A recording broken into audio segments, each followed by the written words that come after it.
This is In the Black with T. Dallas Smith. Conversations with trailblazers, glass ceiling breakers, and champions for change who inspire and cultivate leaders every day.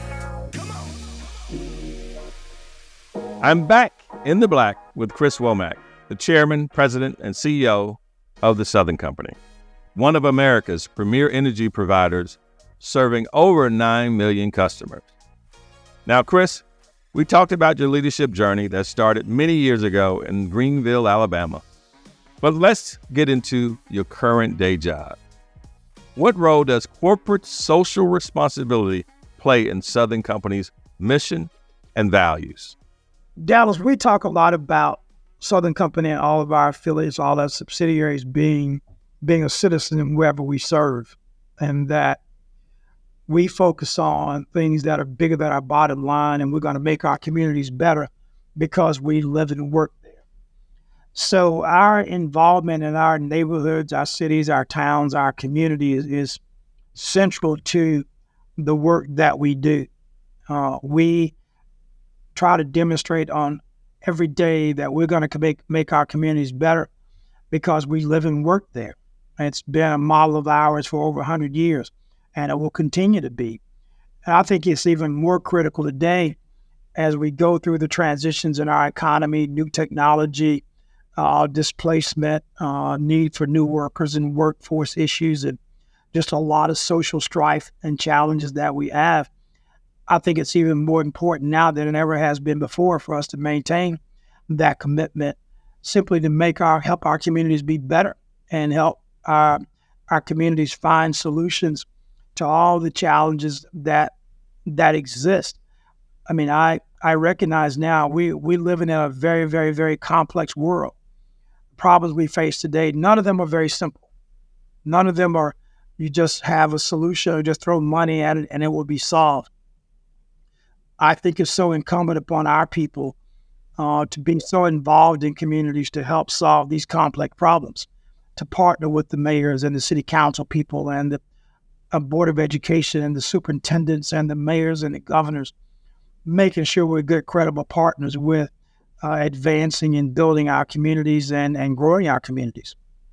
Chris, you're currently serving as the board chair for Metro Atlanta Chamber. You've been involved in some very impactful community organizations, but why is corporate community involvement so vital? And I think it kind of tags onto what you just talked about, but I want to talk specifically about Metro Atlanta Chamber and its vision for what you have in mind. Dallas, I think it's so important for the business community to be integrally and intimately involved in our communities, in our towns, and in our cities. Because I think as the business community gets involved, as the business community collaborates with the public bodies, the cities and the counties, we can help develop plans, we can help develop solutions to address and respond to all the challenges that communities face today. And so I think it's so important that we make sure we're bringing the business community together collectively, finding a common ground and opportunity for the business community to work together and decide issues that we want to address, that we want to lean in on. I mean, whether it's homelessness, whether it's revitalization or creating destination downtown here in the city of Atlanta, or leading, supporting bids to attract the World Cup or the next college football playoff, all those kind of things. Government can't do those things by themselves. To be successful as a community, there's got to be good partnership between government and the business community. And that's why I'm so excited about chairing the Metro Atlanta Chamber of Commerce this year to help continue with that legacy of the chamber, but also recognizing that we got some unique issues right now that we need to confront, and being part of the being a part of the solution. Yes, and Destination Downtown is an exciting one. We're all fired up about that, because if we're going to have a strong city, we got to have a strong downtown. We absolutely do, and so from the safety of it, from the security of it, from the the opportunity to make it livable and walkable and all the live, work, and play kinds of activities. I think there's a tremendous opportunity for downtown Atlanta to be something it has never been before. And so it's exciting to see some things come together with a lot of businesses investing in downtown. So the chamber kind of being kind of a quarterback or a collaborator, a convener of activities, bringing people together, talking about how we address certain opportunities and then finding the pillars of the activity down there. It's exciting what the possibilities are and things we can accomplish. I'm real bullish on it, really excited about what's ahead for us and what's ahead for downtown. Absolutely. We're excited about your leadership, my friend. And in that same vein of your leadership, there's some conversations around data centers and the power. And I think we had a conversation around that, whether or not the state is open for data centers or not. Is that anything you want to talk about around that space? Georgia has a sign which says we're open for business. We see what's happening with the demands, and we know what it means for us and how we have to respond to make sure we meet that demand today, but also meet that demand into the future. And we're going to work with our regulators. We're going to work with our policymakers to make sure we're able to do that. But I think it's important for Georgia to, and all of our territories to be open for business. And yeah, we're going to work very closely with the data center community, data center industry about locations and sightings and needs and all those things.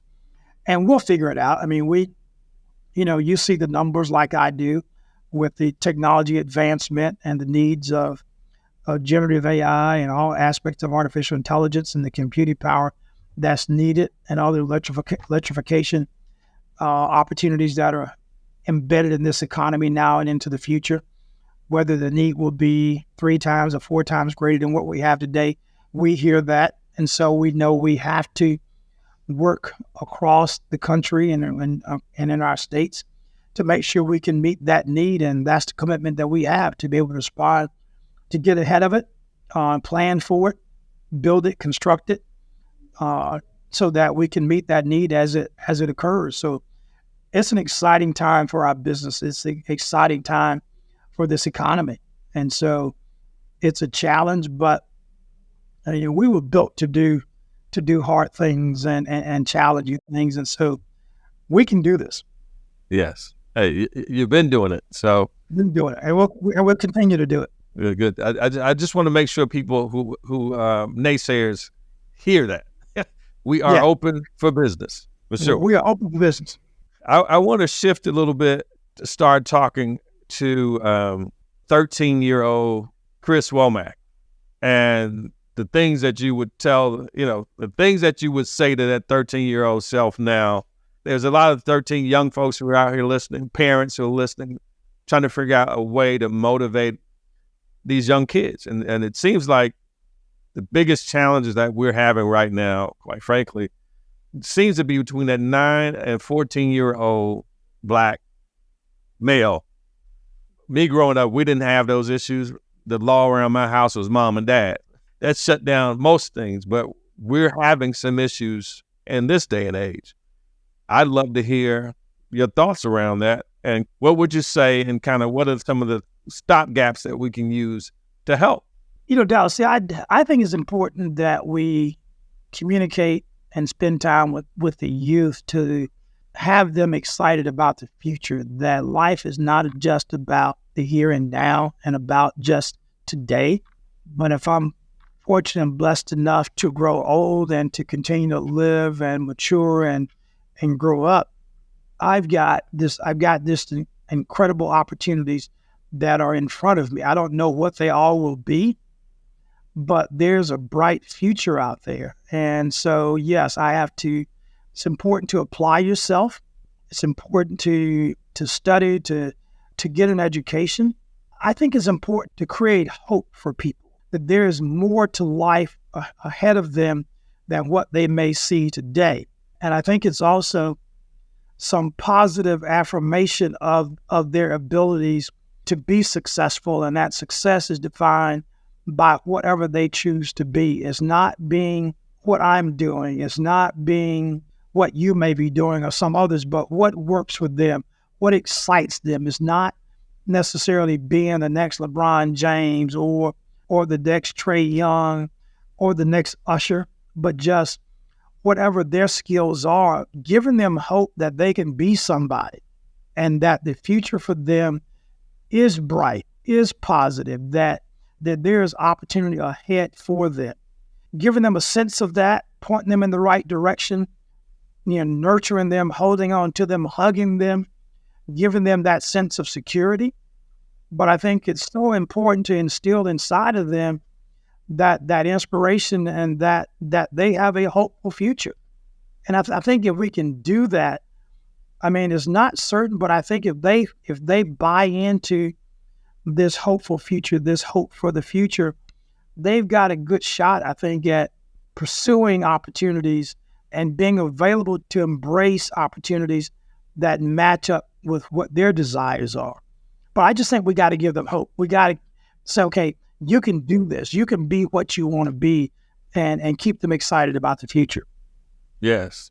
And, hopefully there'll be a day when I think, exposure is everything, Chris. So, everybody knows about LeBron James, Trey, all these athletes. But I hope a day comes when we'll see a Hall of Fame for Chris Womack, for Herman Russell, for Earl Graves, for these guys who can become a household name, to see their journey. Because to your point, everybody's got a lot of different ways to get to where they're trying to go.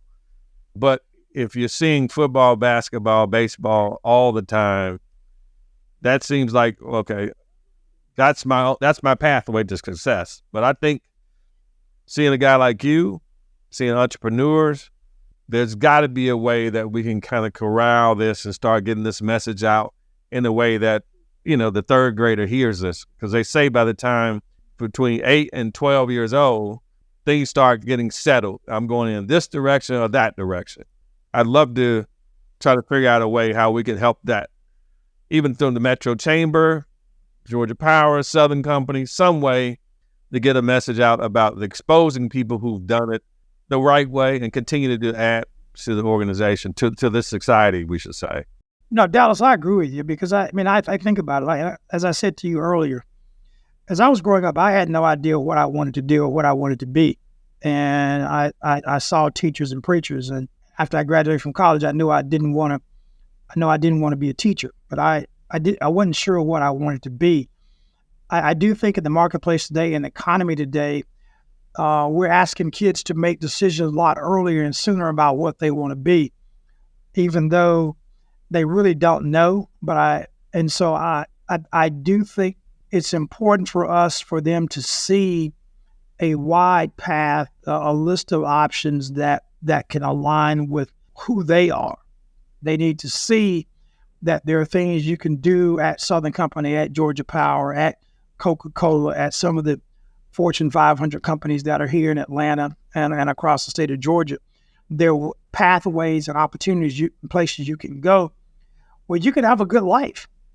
You can make a living for yourself and for your family and have a wonderful, prosperous, enjoyable life. And I think we have to make sure that we're exposing these kids to what some of those opportunities may be. I know Atlanta Technical, Georgia Power has a program, I think, with linemen. Talk about that. Because again, I had a cousin who did that, who was out of Newnan, Georgia, who was one of if you worked at the post office of Georgia Power, you had a good job. You got a job for life. Yes. But talk about some of the things that you're doing with technical colleges and things like that. And so, labor, workforce management, workforce development, succession planning, talent management, all those things are very important to us as a company, and I think has been a real key to our success over the long haul. And so as we look at our business, as we look at our needs for workers and skill sets and kind of looking down the road, we decide what we need, and then we begin to work with our communities and our technical schools to say, here are the skills we need, here's a curriculum. Let's go recruit people to come participate in these classes, and when they graduate, they will have a job. And so whether it's working in power plants, working on line crews, We have been so incredibly successful in terms of doing that. And the graduates of these programs, they come out, they have a wonderful job, but also they have a wonderful career. And we do that in the areas of the state where we need those workers and where we need those skills. So whether it's Atlanta Tech, whether it's Northwest Tech, all across the state, we do the same thing in Alabama and Mississippi. So it's just not unique to Georgia, but we do that all across our company to make sure that we have the workers and the skills that we need to do the work that we're expected to perform. That's awesome. I'm going to ask you one last thing. For young leaders starting out, what is the most important piece of advice that you can share to them? Dallas, I still think there's no substitute for hard work. There's no shortcut. There's no corner around it. Even though you have all this technology, there's just no substitute for hard work. I think it puts the worker, it puts the employee in a much stronger position. It gives them confidence. It gives them the ability to have, I think, wonderful conversations and collaborations with other team members because they know what they're doing, because they've learned it, they've studied it, they've performed it, they've put in the hard work. And I think as they do that, they have a stronger foundation about the business, which then affords them the opportunity to be able to look around corners and look into the future and what may be forthcoming and better prepare themselves for new adventures inside the organization. And all that helps you get things done. And all that helps you get other opportunities, helps you in your growth trajectory across the institution, across the environment where you're privileged to work. I just think there's no substitute and no option from putting in the hard work that I think is required. Chris, I said that was the last thing I asked you, but I do want to ask you one thing. What is the one thing that people will be very surprised that Chris Womack does? Probably the thing that people would be surprised about me is how much I enjoy gardening. I enjoy getting my hands dirty in the soil. I grew up working in the gardens and pruning the gardens and weeding the gardens and cleaning out the flower beds. I did all that stuff growing up. And to this day, getting soil in my fingernails and getting my hands dirty, the emotional impact, the calming impact that has on me, it's therapy for me. So things like that, I enjoy cooking, but probably people would be real surprised to hear how much I enjoy spending time in the garden and planting flowers and doing those kind of things. Well, I've been looking for a gardener, man, because I need some help at my yard. So I got a green thumb. I do. Yeah. I need you over there. Chris, thank you so much, man, for your time. This has been awesome. And I just wish you nothing but continued success. And your humility as a leader does not go unrecognized, as neither does your hard work. Appreciate you, man. Thanks, Dallas. Appreciate it. And that wraps up this episode of In the Black. I hope you enjoyed the show. And if you did, be sure to subscribe so you don't miss any new episodes. And if you have time, we would really appreciate it if you left us a review so other folks can find us. Thanks for listening. Have a great day, and I pray that you stay in the black. This has been In the Black with T. Dallas Smith. To find out how you can change the dominant narrative in the commercial real estate industry and challenge the status quo to improve the lives of others, go to tdsintheblack.com. In the Black with T. Dallas Smith is a production of Forbes Books.